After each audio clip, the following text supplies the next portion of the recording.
You're welcome to SaharaTV and to the Africa edition, where we look at how the media across Africa reports. Look at U.S. President Barack Obama's visit to Kenya and Ethiopia, and we'll look at it in a somewhat detailed fashion. With me to do, with me to do this discussion, as usual, in-house panel. To my immediate left, Rudolf Okonkwo. Hi. And to his left, Declan Galvin. You're welcome, gentlemen. Morning. Thank you. So, at long last, the Air Force One touches down in Nairobi, Kenya. Barack Obama is in the region attending the summit, the Global Entrepreneurship Summit, and also taking the opportunity to do other stuff. How is the media reporting the visit, Declan? So, well, I think the first thing I'll mention is to the number of different important kind of symbols around President Obama arriving in Kenya. The first is that this is the first sitting United States president to ever visit both Kenya and Ethiopia. And so that's an important thing to look at it. But then also, as everybody knows, Kenya is the ancestral home of his father. And Barack Obama went to Kenya when he was younger in order to trace back his roots. And so this is a really important country in terms of what ultimately developed his character and his sense of self. And so those are two important things to lead into this conversation, I think. In terms of how the African media is covering it, if you look at yesterday when Barack Obama arrived, the Daily Nation, which is one of the top media houses in Kenya, it was basically wall-to-wall coverage of President Obama, and the title was a homecoming, right? And so a lot of Kenyans really feel strongly that Barack Obama's return there is like a son returning home after being away for a long period of time. Does President Obama really connect with Kenya the way people feel he does? Like he's a son of Kenya. Like all Kenyans say, oh, he's a son of the soil. Does he feel like that, you think? You know, I think it's hard to know without specifically hearing it out of his mouth. But Kenyan, I feel like the perspective of a lot of Kenyans is that he really is Kenyan, and I don't think that he feels as Kenyan as he does black, or if he does as American. And so I think that his identity is far more complex than people like to make it sound, and that he's really a really dynamic character within that. Okay, Rudolf, President Obama is there attending the Global Entrepreneurship Summit. He's technically not there on a state visit, but the visit was treated as one with President Kenyatta himself meeting him at the airport and all of that. What do you make of that? I mean, it's not like he has any option. He's not going to stay in his office and Obama will just come into Kenya. I don't think any African leader will stay in the office and say, oh, well, Obama is coming, let him come and see me. You know, so it's not. I mean, what is actually important in this is that this is rather too late for Obama. He's running against time. It's like this is injury time for his presidency. And he hasn't done a lot for Africa. He hasn't gone to key countries. I mean, he delayed going to Kenya because of some political issues with the president there in Kenya, Uhuru. So now he's trying to make up time, trying to define his legacy. He's competing against George W. Bush, who did a lot for Africa, against Bill Clinton. I don't think he's anywhere near them in terms of accomplishments. So he's in trouble in terms of his legacy in Africa. So that's part of the reasons why he's making all this move. The other thing that nobody is talking about, and I've read all the most newspapers what they are reporting about this, is America is picking up interest in Africa because the Chinese are there. They've taken over. Yep. America is late. They are trying to catch up and see where they can find their space. So that's what is driving all this. Mentioning that, though, wouldn't you say there are other countries that he would ideally have visited if that was like a primary motive, though? More stable countries, for instance? Oh, they've done that before. They used to do that, go to Ghana, Tanzania, countries that really, quiet, and they are not, you don't find them much to criticize. But now they are thinking beyond that. They are thinking beyond, if you're thinking about making money, it's not in Ghana that you make money, it's not in Tanzania, it's in the big countries. I don't know how you mean by that. No, the big countries. The big countries. No, in terms of making money, the big countries, you have to go to Ethiopia, that's the second most populous country. You have to go to Nigeria, you have to go to Kenya, that's where you make money. So in terms of investment and making money, that's what it is. I think there's another prism to look at why he chose Kenya and Ethiopia. And that's because of both those countries' involvement with America's war on terror. Both countries have had a significant amount of troop presence in Somalia, South Sudan, and a number of other trouble spots that the United States is really concerned about. The military aid from the United States to Ethiopia and Kenya is also substantial. And so there's historic military ties and significant questions of security that is also highlighting this trip as well. Definitely, that's a good point. And Al-Shabaab is very active in the region, and that doesn't serve U.S. interests, so that is easily explained. Why then has Barack Obama not visited Nigeria yet? I think that there's a couple of different ways to look at this. The first one is the Jonathan regime and President Obama's administration were not really close, and there were a number of problems between them. When these trips were being planned, when Obama's trip to Africa was being planned, it was unclear what the result of Nigeria's election was going to look like. Whereas Kenya is a country which has incredible strategic significance for the United States, and Uhuru Kenyatta's trial had basically spent its way out. And so he was basically, charges were dropped against President Kenyatta, and it was now kind of a go zone for the president. I think that explains some of the reason why he didn't go to Nigeria. Okay. Rudolf, you wanted to say something? I saw you nodding when you were saying... I just wanted to say that Buhari, while he was in Washington, he said that he talked to Obama about coming to Nigeria. And Obama said, send me an invitation, I'll come. So there is a chance that Obama will come to Nigeria before the end of his term in office. The question is, what will be the timing? It depends on how Buhari is performing in Nigeria too. Because I don't think Obama will want to come to a Nigeria of today. So maybe in 6 months' time or 1 year, in a year's time, if things have changed, if Boko Haram is contained, if there is a sign that corruption is reduced in Nigeria, I think Obama would like to do that before he leaves office. So let's talk about the other agenda, so to speak. He's primarily there to attend the GES, the Global Entrepreneurship Summit. But there's also security undertones, in the whole planning of his visit. Take us away on that, Declan. You mean the purpose for him to go is because of security reasons, or there's security reasons emanating? He's primarily there attending that summit, but he made no secret of the fact that he's also there as to also look into the security situation in that region. One of the biggest problems with, I think, America's policy toward Africa is it's too focused on security, on conflict and violence. And so you look at the Department of Defense and the CIA and the security agencies within the United States seems to have hijacked foreign policy. And then on the other extreme, you have basically famine, health, and things like that. And so it's not exactly an even or robust policy that the United States has. So most of the time when American or Washington officials look at Africa, they're looking at it through this security paradigm. So it's not surprising that Obama's going to go there with an agenda list, or at least talking points, with regard to the war on terror in East Africa. East Africa is also significant for the global war on terror because of its proximity to countries like Yemen, Iraq, and so the waters around East Africa and the countries there are really important in terms of both the global kind of geopolitical war as well.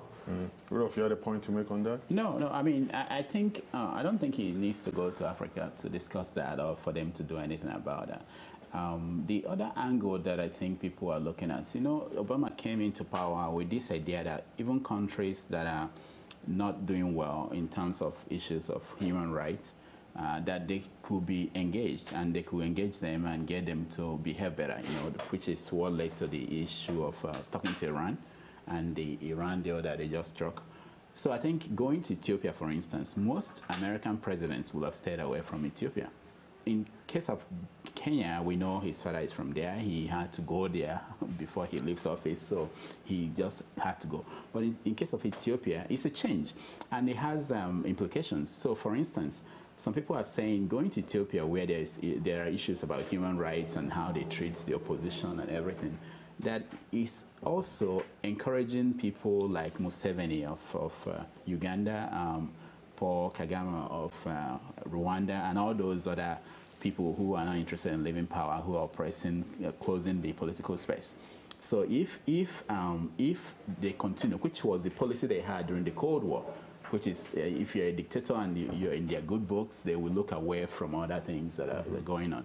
So that's the conflict. That's the conflict that people who are looking at this visit and wondering, is he encouraging people, all those other dictators and tomorrow's dictators, to believe that as long as you are playing good games with the Americans, you will get the president to visit and they will look away from all these issues. So I also take issue. So a number of human rights groups, rightfully so, have criticized the fact that Obama is going to Ethiopia because of his human rights violations, because of his suppression of the press.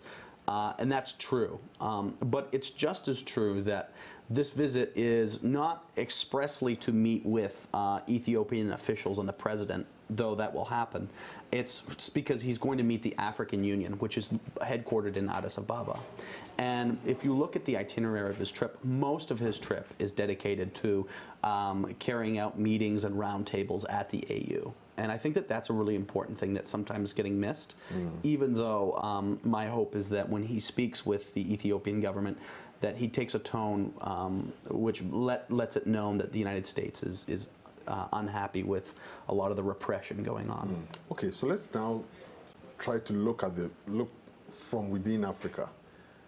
We're making a lot of noise about Obama visiting the region. How is this even going to benefit Africa at all? No, if at all. Actually, I read in some of these papers, there's a lot of money going down with him. He has money. There's money. I mean, I was amazed at how much they've put into Africa and trying to provide electricity. How much money they put in, even when you look at what Bush did for AIDS and for malaria, and there's money that when they travel with investors, they travel with people who have money, and they look for investment, and Africa needs that, no doubt about it. Okay, so let's take a closer look at some of the papers that we're basing on today. The Mail and the Guardian, which is a South African news outlet, gave a rather detailed account of the visit. My question really there is, one of the issues that has become almost like a flagship for this visit is the issue of gay rights. That seemed to overshadow everything else before he landed. So far, have you heard that he's made any statement in connection with that at all so far? Rudolf, go ahead. Yeah. No, I mean, before he left, he granted an interview. He said he wasn't going to back down in terms of telling African leaders that they should not discriminate against gays. Of course, you don't expect American president to back down from such. But what was being misinterpreted in most African media is there's a way that they're equating gay rights with gay marriage. And they are all saying that Obama is pushing for gay marriage across Africa. What Obama is saying is that gay people should have rights and should be respected as any other person across Africa. So, and that he understands where Africa is, because he too was there. He was not in support of gay marriage at one point when he was running for president, but he evolved. So what he didn't say, which he should have said, is simply to tell the Africans that, okay, I understand. I know that one day you guys will evolve just like I evolved. and that's it. That's what you should have said, and leave it at that. So, but that's essentially what the controversy is, and of course you don't blame the Africans. You know, the Africans are worried about over 400 years the people bringing ideas and come and dominate Africa. And they think this is another way of them bringing a foreign idea. Cultural imperialism, some have called it. Yeah, exactly. Come in and take over Africa, you know. So that's what that is about. My only concern is that there is a way they're mixing two things together. Gay rights are different from gay marriage. Yeah, I think that cultural imperialism point is really important, because I think that one of the best contemporary examples that we have is the issue of same-sex marriages in Africa.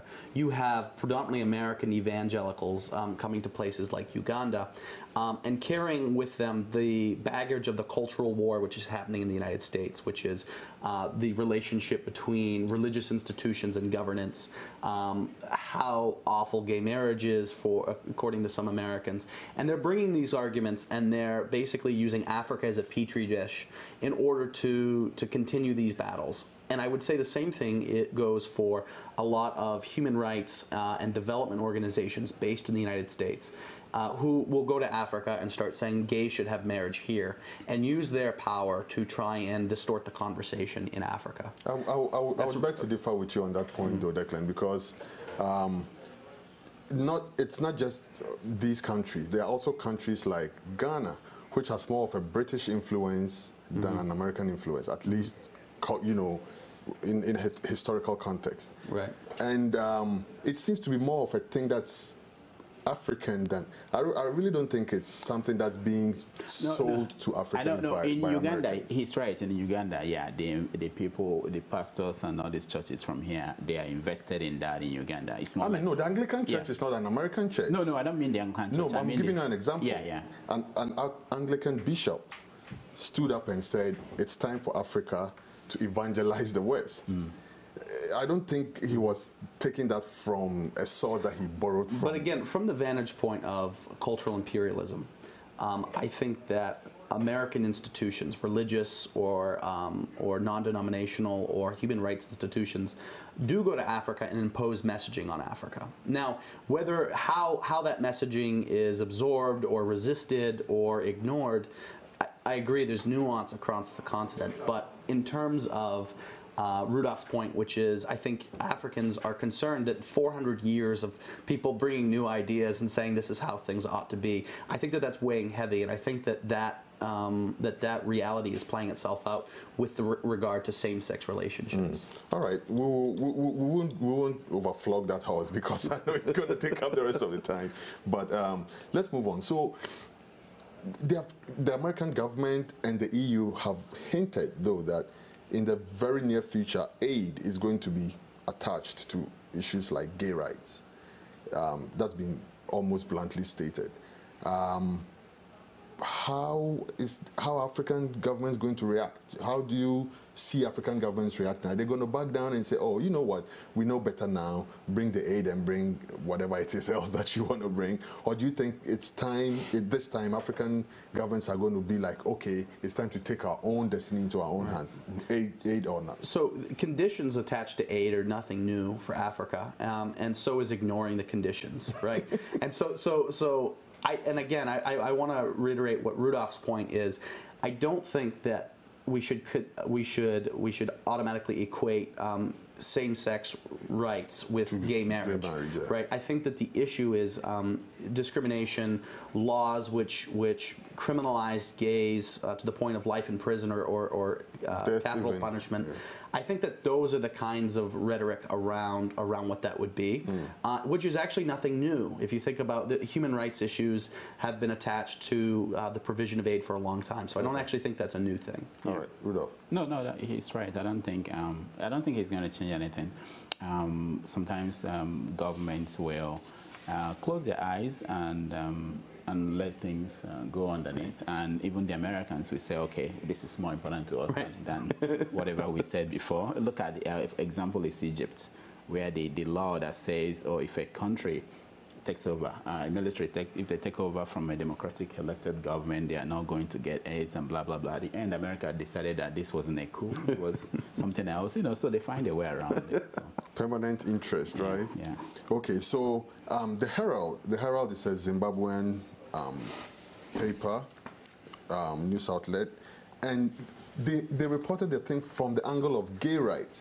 It appears as if that is the most important thing, for them, because obviously the headline is "Gay Rights Cast Shadow Over Obama's Visit," as compared to, say, the Mail and the Guardian from South Africa, which says it says Kenya and Ethiopia cocks in Obama's Grand African Plan. And then we can look at the Daily Nation, which says Barack Obama lands in Nairobi for GES 2015. And then ESAT Ethiopia reports President Obama's visit draws international criticism. So we realize that all of these papers are looking at different, angles to the same and one story. Rudolf, what do you think should be the central focus of the African media for this visit? There was one that said something like grand plan. The issue is, did Obama have any plan for Africa? In 2004, he granted an interview where he was criticizing George Bush. And he said that to Bush, that Africa has been an afterthought. And 6 years after his government, Africa remains an afterthought for America. I mean, in some case, he has this excuse that the Congress, that there were internal issues in America. He had to deal with the issue of economy that collapsed and everything. And then when he came out of that, the Congress fell into the hands of Republicans that they don't even want to hear that you are wasting money to pushing money to Africa. So that's legitimate. But at the end, Africa is also an afterthought for Obama, despite the fact that his father came from there. Declan, you have a thought on that? I actually think, so I agree with Rudolph's assessment of that. I don't think that Africa has ever been anything than an afterthought for the Washington establishment. Even if you look at the committee placement for senators and representatives, being on the Africa subcommittee of the Foreign Relations Committee, for example, is always a stepping stone to more posh appointments like Europe or Asia, where that's far more lucrative and exciting for people. Africa's always the first one, and usually, and there's some exceptions, but usually people try and vacate the Africa subcommittees just as soon as they can. So it's not interesting for people. Africa receives, I think, the least amount of attention of any region in the world in the United States. That can be a good thing or a bad thing, depending on what you view U.S.'s involvement. So I think that that's really important to how to frame our vision of this trip. So he also hinted that he was going to be blunt in reference to the gay issue. But beyond the gay issue, though, does bluntness help diplomacy with African nations? Because obviously these are two countries. We heard William Ruto, who referred to the gay issue as dirty, something dirty. We heard Uhuru Kenyatta himself saying that the gay issue is not even an issue, period. And then we have a Barack Obama who's saying that he's going to be blunt with his message, not backing down. Is this helping diplomacy between America and African countries, individual African countries, and collectively the African continent or the AU? Let me start with Rudolf. Well, the Americans have always been blunt. I don't think they are not, especially when they're dealing with small countries. If he's going to China, he will talk about, this is the statement they make when they're going to places like China. They'll say, oh, well, we discussed it in private, the human rights issues, but we talked about business in public. But when they're going to Africa, in the plane, they start talking, warning them, sending message across to African leaders. So it's about how much power you have. But I don't think the issue really for Obama is when he went to Ghana, the first trip to Africa, he talked about, he made this wonderful speech. I've not had any wonderful speech since during this visit yet, but he made a wonderful speech where he said, oh, Africa has to move away from strong leaders and go to strong institutions, blah, blah, blah. I mean, he's been there for 6 years. There's no strong leader in Africa that left and moved away. He didn't push, apart from Gaddafi, which was a different story. But he didn't, I mean, you still have Museveni there. You still have... we don't have Blaise Compaoré anymore. Oh yeah, okay, yeah, but the people did that, not the Obama, not the Obamas. The people, even in Libya, is the people. You know, you can say they. No, but there was a heavy American. Oh yeah, you can say support for Libya. Yeah, I don't think that's even debatable. But the people started it. You know, it was something that started from the Arab Revolution. So anyway, but what I'm saying is that. You know, they talk the talk, but there's no action to back it. You know, for example, the issue of 2 years ago, he went and said, "Oh, we are going to bring light, electricity to Africa." Right. And Africans are still in the dark. He hasn't done that, and there is no time left for him to do something. You know, so this is what the issue should be about: what he says and what he can actually deliver. Now, Barack Obama. The whole world, and especially Africa, rejoiced a lot when he was elected as president of the U.S. Most Africans saw it as their person in the White House. He's going to leave office in 18 months or so. What do you think Africans are going to remember him most for? Declan. Oh, okay. Sorry. I mean, I think they're going to remember him most as somebody who is the direct son of somebody from the continent, and that this person ascended to what's arguably the most powerful leadership position in the world. And that's pretty cool, right? And you know, you could be remembered for far worse, right? So that's a win in its own way. I don't see that this president has had any flagship program for Africa, certainly compared to George Bush's PEPFAR, the Presidential Emergency Plan for AIDS Relief, which I think was an incredible piece, an incredible plan, did a lot of really positive things. The flagship thing for President Obama was supposed to be Power Africa, and as Rudolf just mentioned, it's kind of, I don't want to say it's fallen flat on its face, but it has certainly not been implemented as successfully as it seemed like it would have in the beginning. And he's had this, the Doing Business in Africa campaign, I think, is overstated, right? I don't actually think that the United States business interests have taken as strong of an interest in Africa as Chinese business interests, for example. So I think, again, Africa is a backwater for the foreign policy establishment in Washington, and I'm not terribly surprised that this is what's evolved from that. Rudolf.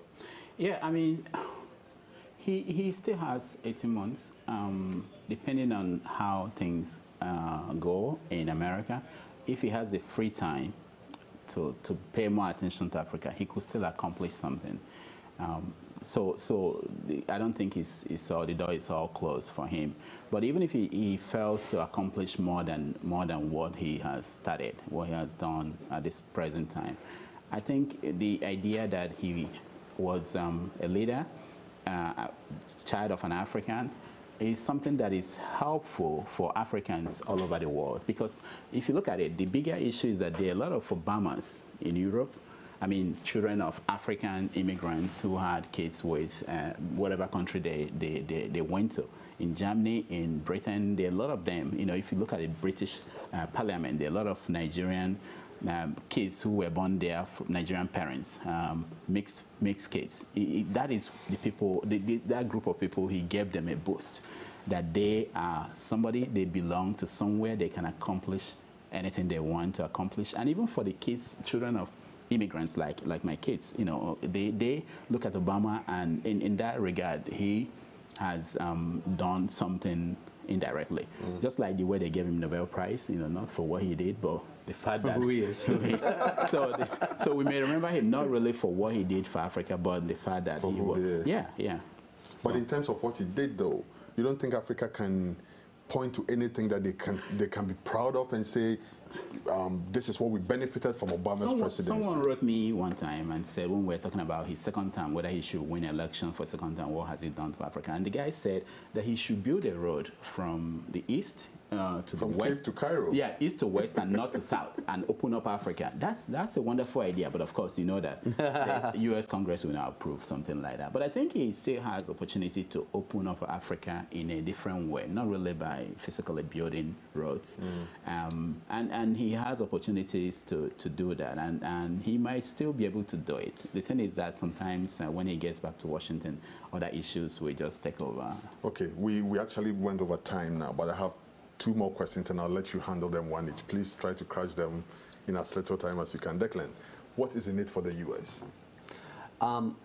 If this is successful, the United States would have more security commitments out of the Horn region, which is troublesome for the United States, and then also develop stronger business ties between African businesses and businessmen in the United States. Okay.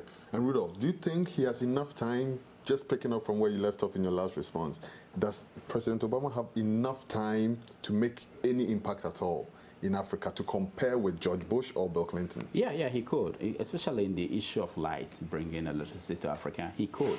The question is whether he could get the Congress to approve money or get the private sector. Most of the people going with him are private investors, because I think he has given up on getting Congress to do anything. So if you could get the private investors to go to Africa and actually do something, but again, Africa has to change for these investors to be able to do business with Africa. So, and then they have to compete with the Chinese. That's one of the most difficult things, because the Chinese are going to do the same thing at very cheap rates.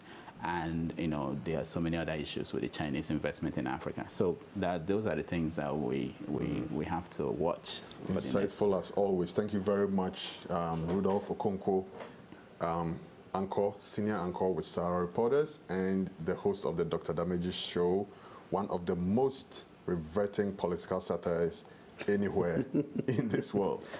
Thank you also, Declan Galvin, editor, Sahara Reporters. Thank you so much for your insights on this program at this time. Thank you very much. And viewers, see you next week with another edition of the Africa edition. SaharaTV, stay tuned. Next, we're going to show you a video of some students Nigerians banned from entering Buhari's town hall meeting. Stay tuned for that video, and there's more after that.